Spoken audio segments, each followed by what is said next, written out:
Good morning friends, I am Rina. আবার চলে এসেছি আপনাদের সাথে একটা সুন্দর ঝকঝকে তকতকে রেসিপি নিয়ে, যেটা হয়তো সবার ঘরেই হয়। একটা নর্মাল রেসিপি, চিড়ের পোলাও আমি আমার মতো করে বানিয়েছি। তা প্রথমে চিড়েটাকে আমি একটা বাটিতে নিয়ে সেটাকে বেসিনে ভালো করে জলের মধ্যে সে কলের তলায় রেখে ভালো করে সেটাকে ধুয়ে নিয়েছি। কারণ চিড়েতে অনেক সময় ধান থাকে, অনেক কিছু ময়লা টয়লা থাকে, সেগুলো যাতে বেরিয়ে যায় ধুয়ে নিয়ে সেটাকে জল ঝরিয়ে একটা সাইড করে রেখে দিয়েছি।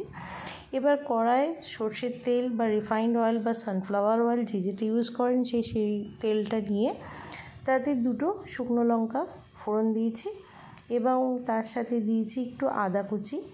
এবার আমার কাছে কারি পাতা অ্যাভেলেবেল ছিল, তাই আমি আর কারি পাতাটা দিয়েছি। যার কাছে অ্যাভেলেবেল নেই সে না দিলেও চলবে, এটা অপশনাল। এবার দিয়ে সেটাকে একটুখানি নাড়াচাড়া করার পর আমি আলুগুলোকে পাতলা পাতলা স্লাইস করে কেটে নিয়েছিলাম, যেমন আমরা আলু ভাজার আলু কাটি ঠিক সেরকম কেটে নিয়ে সেটাকে এবার তেলের মধ্যে দিয়ে ভালো করে নাড়তে চাড়তে হবে, যাতে আলুটা একটু ক্রাঞ্চি হয়, খেতেও ভালো লাগে।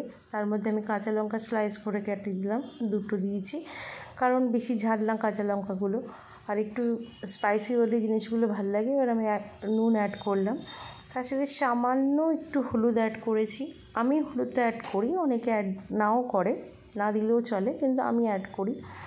এবার সেটাকে ভালো করে নাড়তে হবে। একটু হাই ফ্লেমেই আমি করছিলাম, কারণ হাই ফ্লেমে করলে আলুটা ভালো ক্রিস্পি হয়, খেতেও ভালো লাগবে। তার সাথে কিশমিশ অ্যাড করলাম আমি, এটা অপশনাল, যদি থাকে দেবেন। এবার আলুগুলোকে আমি একটু দেখে নিলাম যে হ্যাঁ আলুগুলো হয়ে গেছে। দেখুন আমি খুন্তি দিয়ে একটু ভেঙে ভেঙে দেখে নিচ্ছি যাতে আলুগুলো হয়েছে কি না। আলুগুলো সেদ্ধ হয়ে গেছে মোটামুটি। এবার আমি চিড়েটাকে এটার মধ্যে অ্যাড করে দিচ্ছি।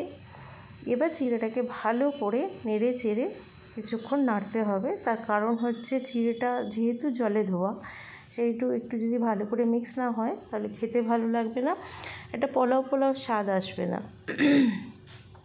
তারপরে সেটাকে খুন্তির সাহায্যে হাই ফ্লেমে কিন্তু পুরো রান্নাটা করতে হবে। যখন আপনি চিড়েটা দিচ্ছেন, দেখুন আমার চিড়েটাকে কি সুন্দর করে মিক্সড হয়ে গেছে, একটু চিড়ের সাদা অংশ কোথাও দেখা যাচ্ছে না। তারপরে সবার লাস্টে নামানোর আগে একটু চিনি অ্যাড করলাম আমি।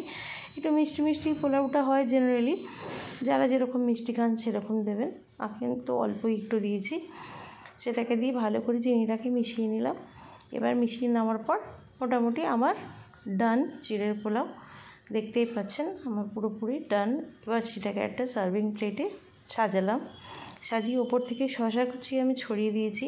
তা বন্ধুরা, যদি পুরো ভিডিওটা দেখে ভালো লাগে তাহলে একটা লাইক কমেন্ট শেয়ার করে দেবেন।